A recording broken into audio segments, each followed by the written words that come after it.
अस्सलाम वालेकुम। आपको क्या लगता है कि मेरे हाथ में ये गिलास में क्या है? यकीनन आप लोग कहेंगे कि मेरे हाथ में पानी का गिलास है, यानी कि H2O। अगर मैं आपसे कहूँ कि इस पानी के अंदर सिर्फ़ पानी ही मौजूद नहीं बल्कि इसके अलावा और भी बहुत सारी इम्प्योरिटीज़ मौजूद हैं, तो क्या आप मेरी इस बात का यकीन करेंगे? अगर मैं पानी के गिलास को आपके पास लेके आऊँ और आप इसमें देखें कि पानी के अंदर आपको कोई और चीज़ नज़र आ रही है, तो इसमें कोई और चीज़ आपको नज़र नहीं आ रही होगी। अब मैं आप लोगों को बताऊंगा कि ये जो साफ़ नज़र आने वाला पानी सिर्फ़ पानी नहीं बल्कि और भी कई इम्प्योरिटीज़ का घर है, और किस तरह से ये इम्प्योरिटीज़ हमारे लिए फ़ायदेमंद हैं और नुकसानदेह हैं, इसके बारे में आज हम बात करेंगे। और दूसरे नंबर पे, ये इम्प्योरिटीज़ पानी के अंदर आई कैसे, और अगर ये आई हैं इम्प्योरिटीज़ तो इसका हमें क्या फ़ायदा होगा और क्या नुकसानात होंगे। तो चलिए आज की वीडियो के अंदर हम जानेंगे कि ये इम्प्योरिटीज़ जो हैं किस तरह से हमारे लिए फ़ायदेमंद हो सकती हैं, हमारे लिए नुकसानदेह हो सकती हैं, और ये पानी की खसूसियात को किस तरह से मुतासिर करते हैं। तो चलिए शुरू करते हैं।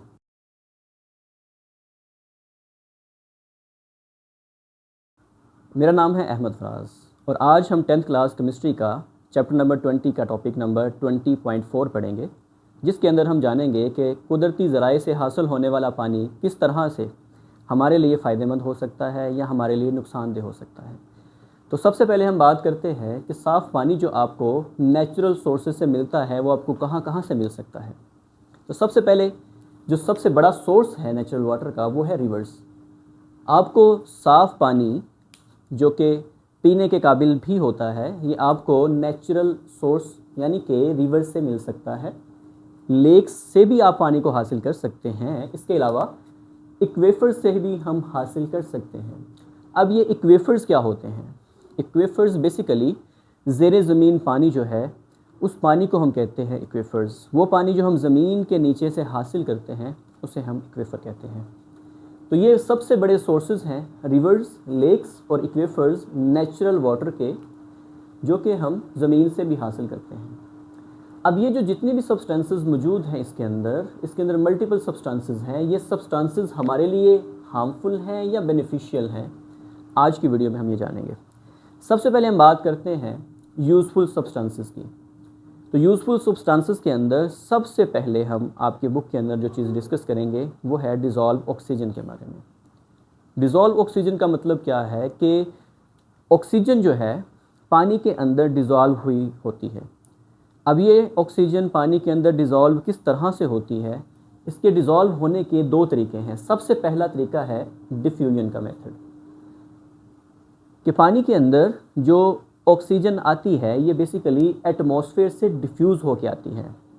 मान लीजिए कि आपके पास ये एक वाटर का सोर्स है, आप कह सकते हैं कि ये एक लेक है। अब आप देखते हैं कि इन्वायरमेंट के अंदर ऑक्सीजन की कंसंट्रेशन होती है ज़्यादा। इन्वायरमेंट के अंदर ऑक्सीजन की कंसंट्रेशन ज़्यादा होने का मतलब ये है कि यहाँ से ऑक्सीजन के मालिक्यूल पानी के अंदर डिफ्यूज़ कर सकते हैं, क्योंकि डिफ्यूजन का प्रोसेस आप जानते हैं कि हायर कंसंट्रेशन से लो कंसंट्रेशन की तरफ मालिक्यूल्स की जो मूवमेंट होती है उसे हम कहते हैं डिफ्यूजन। तो एक तरीका तो ये है कि जिसके ज़रिए से एटमॉस्फेयर से ऑक्सीजन डिज़ोल्व होती है पानी के अंदर। और दूसरे नंबर पे जो तरीका है, दूसरे नंबर पे जो एक्वेटिक प्लांट्स हैं और एल्गी है, ये पानी के अंदर ग्रो करते हैं। और जब ये पानी के अंदर ग्रो करते हैं तो प्लांट्स क्योंकि फोटोसिंथेसिस करते हैं, और फोटोसिंथेसिस के दौरान जो बाई प्रोडक्ट हासिल होता है वो है ऑक्सीजन। और वो ऑक्सीजन जब पौधे पानी के अंदर छोड़ते हैं तो वो ऑक्सीजन भी वहाँ पे डिज़ोल्व फॉर्म के अंदर हासिल होती है। तो ये दो तरीके हैं जिसके ज़रिए से जो ऑक्सीजन है वो पानी के अंदर एंटर होती है। अब इसका फ़ायदा क्या होता है? अब हम आते हैं इस बात की तरफ कि ये जो डिज़ोल्व ऑक्सीजन पानी के अंदर हल हुई है, ये इसका हमें फ़ायदा क्या होगा। तो सबसे बड़ा फ़ायदा इस डिज़ोल्व ऑक्सीजन का वो ये है, इसका फ़ायदा कि ये एक्वेटिक ऑर्गेनिज्म जो हैं, जैसे कि मछलियाँ हो गई, फिशेस, ये इसको ब्रीथ करने के लिए इस्तेमाल करती हैं। ब्रीथ करने के लिए इसको इस्तेमाल करेंगी, इस अब्जॉर्ब ऑक्सीजन को। दूसरे नंबर पे जो पानी के अंदर बायोडाइवर्सिटी है, यानी कि मुख्तलिफ़ किस्म के जो ऑर्गेनिज़म्स हैं, कि उनको भी सपोर्ट करती है। तो जितना ऑक्सीजन का लेवल पानी के अंदर ज़्यादा होगा, बायोडाइवर्सिटी भी उतनी ज़्यादा होगी, और जितना ऑक्सीजन का लेवल पानी के अंदर कम होगा, बायोडाइवर्सिटी भी उसको कम सपोर्ट करेगी। तो ये बेसिकली दो इसके फ़ायदे हैं। सबसे पहला, एक्वेटिक ऑर्गेनिजम्स को ये फ़ायदा देगी, और दूसरे नंबर पे बायोडाइवर्सिटी जो है डायरेक्टली किस पे डिपेंड करती है, डिज़ोल्व ऑक्सीजन के ऊपर, कि जितनी ज़्यादा ऑक्सीजन होगी उतनी ही बायोडाइवर्सिटी ज़्यादा होगी, यानी कि उसके अंदर जानदारों की, यानी कि एनिमल्स की जो वैरायटी है वो ज़्यादा होगी। उसके बाद ये तो हो गया यूज़फुल सब्सटेंसेस। तो यूज़फुल सब्सटेंस के अंदर सबसे जो इम्पोर्टेंट चीज़ है वो है डिज़ोल्व ऑक्सीजन। आई होप कि आपको इसकी समझ आ गई होगी। उसके बाद हम बात करते हैं हार्मफुल सब्सटेंसेस की, कि वो जो पानी का एक गिलास आपने लिया था, उस पानी के एक गिलास के अंदर कौन कौन सी हार्मफुल सब्सटेंसेस हो सकती हैं। तो उसके अंदर सबसे पहले है harmful microbes, harmful microbes. Secondly उसके अंदर हैवी मेटल्स मौजूद हो सकती हैं और उनके कंपाउंड्स मौजूद हो सकते हैं। थर्डली उसके अंदर प्लास्टिक मौजूद हो सकती है, और फोर्थ नाइट्रेट्स और फॉस्फेट्स उसके अंदर मौजूद हो सकते हैं। ये वो तमाम की तमाम चीज़ें हैं जिसका डायरेक्टली पानी के ऊपर हार्मफुल इफ़ेक्ट होता है, ये पानी की क्वालिटी को अफेक्ट करते हैं। तो ये as a long question paper में पूछा जा सकता है। हम इसको वन बाई वन देखते हैं कि इन सब्सटेंसेस से, इन हार्मफुल सब्सटेंसेस से पानी की क्वालिटी को किस तरह अफेक्ट होता है, और इसके क्या ज़राए हैं जिसके ज़रिए से ये हार्मफुल सब्सटेंसेस पानी के अंदर शामिल होती हैं। तो सबसे पहले हम बात करेंगे हार्मफुल माइक्रोब्स की। तो हार्मफुल माइक्रोब्स जो हैं बेसिकली ये ग्राउंड वाटर और सरफेस वाटर इसको कंटेमिनेट करती हैं, और ये इसकी जो कंटेमिनेशन है बेसिकली ह्यूमन एक्टिविटीज़ की वजह से होती है। वो पानी जो ज़मीन के नीचे है या वो पानी जो सरफेस के ऊपर होता है, ह्यूमन एक्टिविटीज़ की वजह से बहुत कंटेमिनेट होता जा रहा है। अब कौन सी एक्टिविटीज़ हैं जिसकी वजह से ये कंटेमिनेशन हो रही है? सबसे पहले हम बात करेंगे वो तमाम के तमाम मेथड्स जिसके ज़रिए से माइक्रोब्स जो हैं पानी के अंदर शामिल होते हैं। तो सबसे पहला जो तरीकाकार है कंटेमिनेशन का वो है ह्यूमन एंड एनिमल वेस्ट। कि क्या होता है कि डायरेक्टली ह्यूमन और एनिमल वेस्ट, जिसे हम एक्सक्रीटा कहते हैं, अगर डायरेक्टली हम इसको डिस्पोज ऑफ करें पानी के अंदर, तो इससे क्या होगा कि वो जो एक्सक्रीटा है बेसिकली, वो जो वेस्ट है ह्यूमन वेस्ट, वो क्या करेगा, पानी के अंदर जाके हार्मफुल बैक्टीरियाज को ग्रो करवाएगा। तो सबसे पहले इसकी जो रीज़न है वो है human and animal waste. Secondly जो मेन वजह है माइक्रोब्स की नेचुरल वाटर में इंटर होने की वो है लैंडफिल्स। लैंडफिल्स का मतलब क्या होता है? लैंडफिल का मतलब ये होता है कि किसी एक ज़मीन के ऊपर कचरे का ढेर लगा देना। जब किसी एक ज़मीन पे कचरे का ढेर होगा तो वहाँ पे मुख्तलिफ़ किस्म के माइक्रोब्स ग्रो करेंगे। मुख्तलिफ़ किस्म के माइक्रोब्स जब ग्रो करेंगे और जब बारिशों का सीज़न शुरू होगा तो उन बारिशों के ज़रिए जब पानी वहाँ पे आएगा तो वो पानी बहता हुआ नेचुरल वाटर के अंदर जाएगा, जिससे डायरेक्टली क्या होगा, जितने भी माइक्रोब्स हैं वो पानी के साथ नेचुरल वाटर सोर्स के अंदर चले जाएंगे। तो ये भी एक बहुत मेन वजह है नेचुरल वाटर के अंदर माइक्रोब्स के एंटर होने का। तीसरे नंबर पे जो इसकी बुनियादी वजह है वो है agricultural run of. Agricultural run of का मतलब क्या होता है? एग्रीकल्चरल रन ऑफ का मतलब ये होता है कि जब भी हम किसी खेत को पानी देते हैं, जब भी हम किसी फसल को उगाने के दौरान वहाँ पे पानी लगाएंगे या पानी देंगे उस फसल को, तो एक फसल का पानी बह के दूसरी फसल में जाता है। और जब पानी बहुत ज़्यादा हो जाता है तो क्या होता है कि उसके साथ पानी जब एक जगह पे ठहरा रहेगा काफ़ी देर के लिए, तो वो पानी उसके अंदर जब आप पेस्टिसाइड्स का इस्तेमाल करेंगे या बाकी फर्टिलाइज़र्स का इस्तेमाल करेंगे तो उस पानी के अंदर माइक्रोब्स प्रोड्यूस होना शुरू हो जाएंगे। और वो माइक्रोब्स डायरेक्टली जब वहाँ से उड़ के, वहाँ से पानी जो बह के पानी जो है जब नेचुरल सोर्सेज में जाएगा तो उसके ज़रिए भी बैक्टीरिया या दूसरे माइक्रोब्स पानी के अंदर जाएंगे। तीसरे नंबर पे वेस्ट फ्रॉम इंडस्ट्रीज़।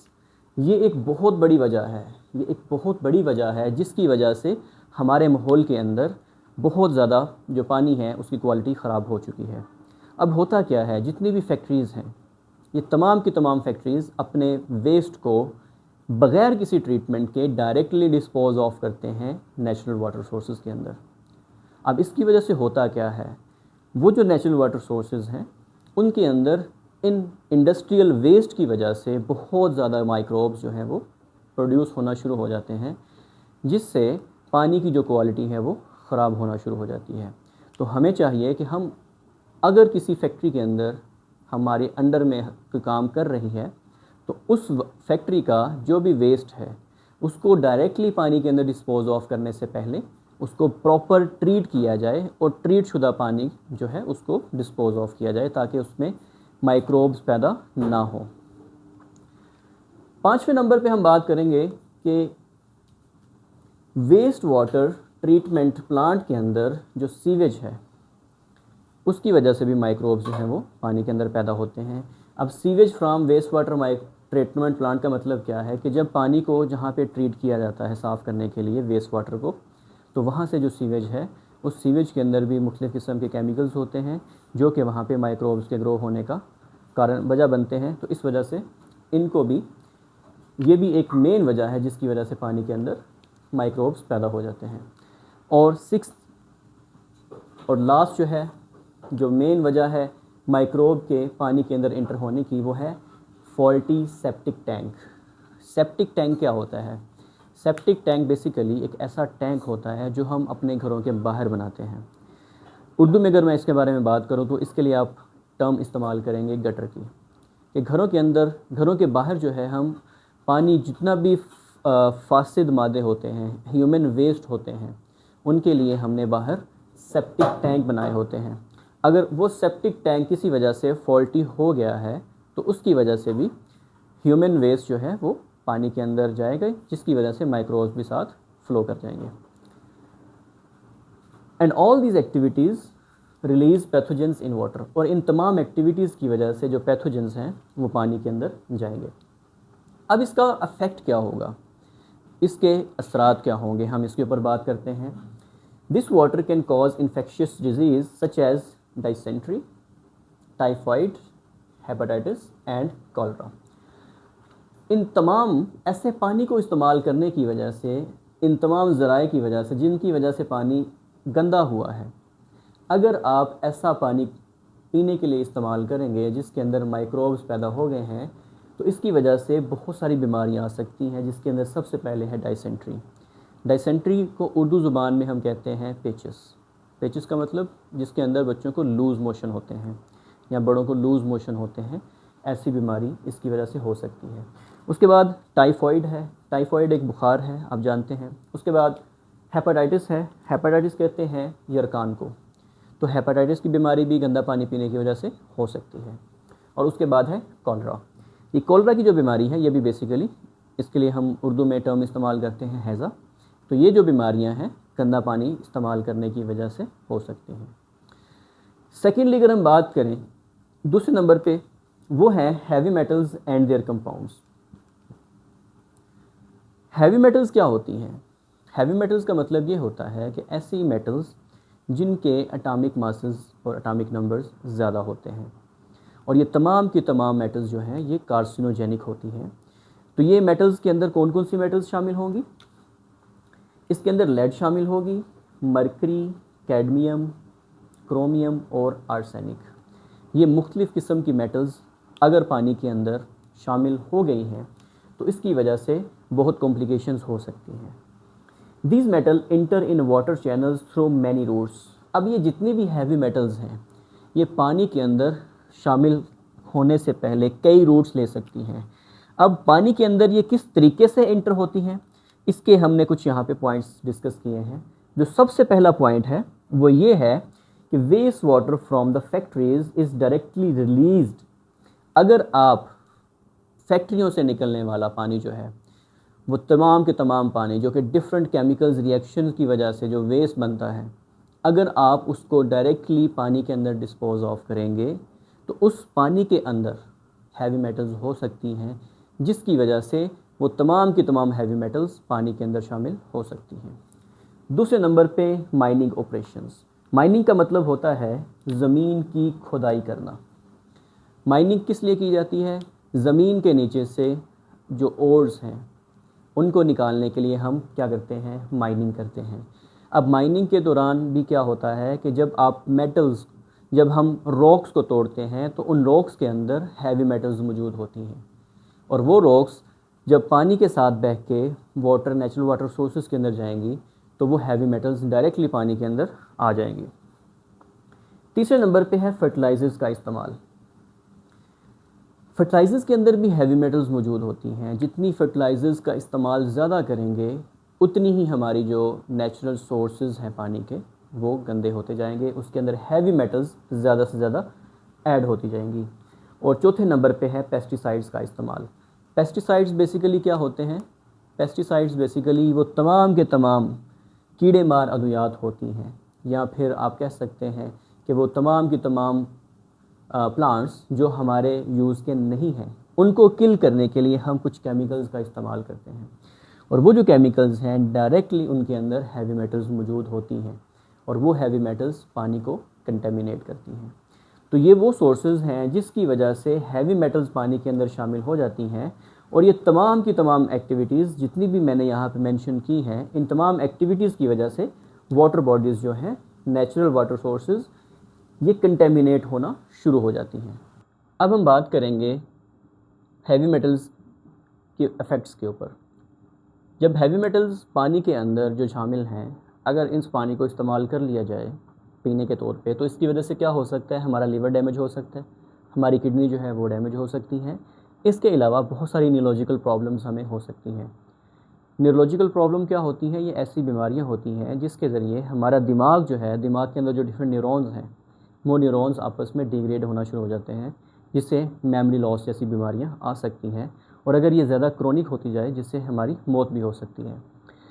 दूसरे नंबर पे आर्सेनिक और कैडमियम, ये दो हैवी मेटल्स ऐसी हैं जो कि हमारे अंदर कैंसर कॉज करती हैं। कि अगर आपने ऐसा पानी पी लिया है जिसके अंदर आर्सेनिक है या फिर कैडमियम है, तो इस पानी की वजह से हमें कैंसर भी हो सकता है।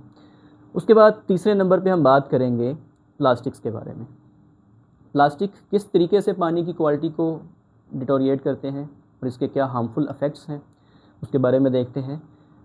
प्लास्टिक के जो स्मॉल पार्टिकल्स होते हैं, जो टैप वाटर और बॉटल वाटर दोनों के अंदर मौजूद होते हैं, उसे हम कहते हैं माइक्रोप्लास्टिक्स। अब ये माइक्रोप्लास्टिक्स पानी के अंदर आते कहाँ से हैं? तो ये सबसे पहले रेन वाटर के साथ आते हैं, कि जब बारिश का पानी आता है तो उसकी वजह से क्या होता है, रास्ते में जितनी भी प्लास्टिक्स होंगी कि उसके साथ बह के पानी के जो नेचुरल सोर्सेज हैं उसके अंदर ये प्लास्टिक आ जाती है। दूसरे नंबर पे है वेस्ट वाटर। वेस्ट वाटर क्या करता है? Carries plastic debris to water. जितना भी वेस्ट वाटर, उसके अंदर अगर प्लास्टिक किसी ने फेंकी हुई है तो वो जो प्लास्टिक है, प्लास्टिक डेब्रिस, उसको साथ लेके नेचुरल सोर्स के अंदर आ जाता है। और तीसरे नंबर पे है डिग्रेडेशन ऑफ प्लास्टिक। डिग्रेडेशन का मतलब होता है ब्रेक डाउन, कि अगर प्लास्टिक जो है वो ब्रेक डाउन होना शुरू हो गई है तो उसकी ब्रेक डाउन के दौरान छोटे छोटे पार्टिकल्स बनते हैं, और वो पार्टिकल्स भी डायरेक्टली पानी के अंदर आ सकते हैं। तो ये वो 3 ज़राए हैं जिससे माइक्रोप्लास्टिक्स पानी के अंदर एंटर हो सकती हैं। अब इसका इफ़ेक्ट क्या होता है? सबसे पहले ये जो प्लास्टिक्स हैं, प्लास्टिक के जो पार्टिकल्स हैं, ये पार्टिकल्स लंग्स और ब्लड, ह्यूमन आर्गन्स जो हैं, इनके अंदर पाए जाते हैं। और ये बेसिकली आते कहाँ से हैं? जब हम ऐसा पानी इस्तेमाल करेंगे जिसके अंदर प्लास्टिक होंगी, माइक्रोप्लास्टिक्स होंगी, तो वो तमाम की तमाम हमारे लंग्स के अंदर और ब्लड के अंदर आ सकती हैं। अब इसका नुकसान क्या होता है? इसका नुकसान ये होता है कि ये हमारे इम्यून सिस्टम को और हमारे रिप्रोडक्टिव सिस्टम्स को डिस्टर्ब करती है। तो ये जब हमारे दोनों सिस्टम्स डिस्टर्ब हो जाएंगे तो वो किसकी वजह से होंगे? बेसिकली प्लास्टिक्स की वजह से होते हैं। चौथे नंबर पे हम बात करें तो वो है नाइट्रेट्स और फॉस्फेट। ये हार्मफुल सब्सटेंसेस, ये भी पानी के अंदर शामिल हो सकती हैं। अब किन चैनल्स के थ्रू ये पानी के अंदर आती हैं? सबसे पहले है इसके अंदर वेदरिंग ऑफ रॉक्स। अब वेदरिंग ऑफ रॉक का मतलब क्या होता है? वेदरिंग ऑफ रॉक्स का मतलब ये है कि जो डिफरेंट चट्टानें हैं, जो डिफरेंट रॉक्स हैं, जब इनको मुख्तलिफ मौसमों का सामना करना पड़ता है तो क्या होता है कि इसके अंदर से, इन रॉक्स के अंदर से नाइट्रेट्स और फॉस्फेट्स स्लज ऑफ होते हैं, जो कि पानी के साथ बह के नेचुरल सोर्सेज के अंदर जा सकते हैं। तो पहला ज़रिया इसका ये है। दूसरे नंबर पे है एग्रीकल्चरल फर्टिलाइज़र्स। अब आप जानते हैं फर्टिलाइज़र के तौर पे हम नाइट्रेट्स को भी इस्तेमाल करते हैं, फॉस्फेट्स को भी इस्तेमाल करते हैं। तो जब आप नाइट्रेट्स और फॉस्फेट एज अ फर्टिलाइज़र इस्तेमाल करेंगे तो इसके ज़रिए भी नाइट्रेट और फास्फेट नेचुरल सोर्सेज के अंदर जा सकती हैं। तीसरे नंबर पे है डिटर्जेंट्स। अब ये डिटर्जेंट्स क्या होते हैं? ये ऐसे केमिकल्स होते हैं जिनको हम इस्तेमाल करते हैं अपने घरों के अंदर क्लिनजिंग पर्पसेस के लिए। मिसाल के तौर पर घरों के अंदर जो हम सर्फ़ इस्तेमाल करते हैं कपड़े धोने के लिए, बर्तन धोने के लिए जो साबुन इस्तेमाल होता है, ये क्लिनजिंग एक्शन को फास्ट करते हैं, लेकिन उसके अंदर नाइट्रेट्स और फास्फेट्स की कंसनट्रेशन होती है ज़्यादा।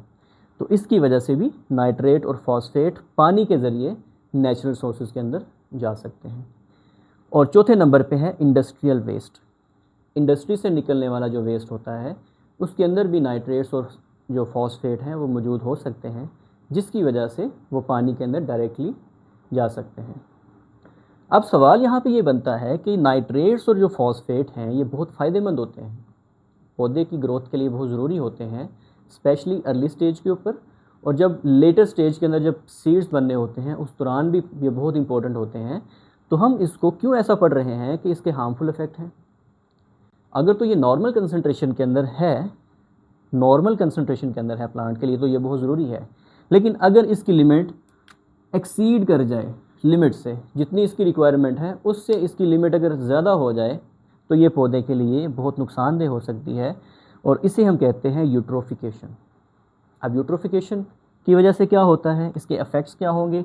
इसके इफ़ेक्ट ये होंगे कि जब पानी के अंदर नाइट्रेट्स और फॉस्फेट ज़्यादा हैं तो उसकी वजह से एल्गी और एक्वेटिक प्लांट्स जो हैं ये ओवर ग्रो कर जाएंगे, ज़्यादा प्रोड्यूस होना शुरू हो जाएंगे। जब एक्वेटिक प्लांट्स और एल्गी ज़्यादा ग्रो कर जाएगी तो इससे क्या होगा कि जो पानी के अंदर डिज़ोल्व ऑक्सीजन है ये आहिस्ता आहिस्ता कम होना शुरू हो जाएगी, और जब पानी के अंदर डिज़ोल्व ऑक्सीजन कम होगी तो डायरेक्टली किसको अफेक्ट आएगा? डायरेक्टली जो एक्वेटिक लाइफ है इसके ऊपर हार्मफुल इफ़ेक्ट आएगा, और इसकी वजह से जो मुकम्मल तौर पे इकोसिस्टम है वो भी डिसरप्ट हो सकता है। तो आई होप कि आपको आज के टॉपिक की समझ आई होगी। अब मैं इस टॉपिक को समराइज़ कर देता हूँ। इस टॉपिक के अंदर हमने पढ़ा क्या है? इसके अंदर हमने पढ़ा है पानी के अंदर मौजूद जो सब्सटेंसेस हैं जो कि हम नेचुरल सोर्स से हासिल करते हैं वो कौन कौन सी हैं, हमारे लिए फ़ायदेमंद होते हैं या हमारे लिए हार्मफुल होते हैं। तो अगर हम यूज़फुल की बात करें तो ये पानी के अंदर डिज़ोल्व ऑक्सीजन को देते हैं। अब डिज़ोल्व ऑक्सीजन कैसे इंटर हो रही है? वो इंटर हो रही है डिफ्यूजन के ज़रिए, एटमॉस्फेरिक ऑक्सीजन डिफ्यूज़ करके पानी के अंदर आती है। और सेकेंडली एक्वेटिक प्लांट्स और एल्गी जो हैं फोटोसिंथेसिस करते हैं जिससे ऑक्सीजन पैदा होती है। इसका फ़ायदा क्या होता है? जितने भी एक्वेटिक ऑर्गेनिजम्स हैं वो पानी के अंदर सांस ले सकते हैं, अपनी ज़िंदगी को सस्टेन कर सकते हैं, जिससे बायोडाइवर्सिटी जो है वो बेहतर होती है। और जो हार्मफुल सब्सटेंसेस हैं उसके अंदर हमने बात की है माइक्रोब्स की, हैवी मेटल्स की और उनके कंपाउंड की, प्लास्टिक्स की, नाइट्रेट और फॉस्फेट। अब ये जो हार्मफुल माइक्रोब्स हैं ये किस तरीके से पानी के अंदर आते हैं? ये ह्यूमन एक्टिविटीज़ की वजह से आते हैं। कौन कौन सी एक्टिविटीज़ हैं? मतलब उसके अंदर ह्यूमन और एनिमल वेस्ट अगर डायरेक्टली पानी के अंदर हम डिस्पोज ऑफ करेंगे उससे भी माइक्रोब्स पैदा हो सकते हैं। Landfills, agriculture run off, waste water from industries, sewage from waste water treatment plants और फॉल्टिक सेप्टिक टैंक। तो ये तमाम की तमाम वजूहात हैं जिसकी वजह से हार्मफुल माइक्रोब्स पानी के अंदर इंटर हो सकते हैं। और इसके इफ़ेक्ट क्या है? इसकी वजह से मुख्तलिफ बीमारियाँ आ सकती हैं जैसे कि टाइफॉइड है, डाइसेंट्री है, हेपेटाइटिस है और कॉलरा है। सेकेंडली हमने बात की है हैवी मेटल्स के बारे में। हैवी मेटल कौन कौन सी हैं? इसके अंदर लेड है, मरकरी है, कैडमियम है, क्रोमियम है, आर्सेनिक है। ये भी पानी के अंदर मुख्तलिफ रूट से इंटर होते हैं। अब कौन कौन सी रूट्स हैं जिसके ज़रिए इंटर हो सकते हैं? सबसे पहले है waste water from factories. Directly अगर पानी में रिलीज़ करेंगे तो ये सारे पानी के अंदर चले जाएंगे। माइनिंग ऑपरेशंस हैं, यूज़ ऑफ फर्टिलाइज़र है, यूज़ ऑफ पेस्टिसाइड्स हैं, और ये तमाम के तमाम जितनी भी हैवी मेटल्स हैं वो कंटेमिनेट कर सकती हैं वाटर बॉडीज़ को।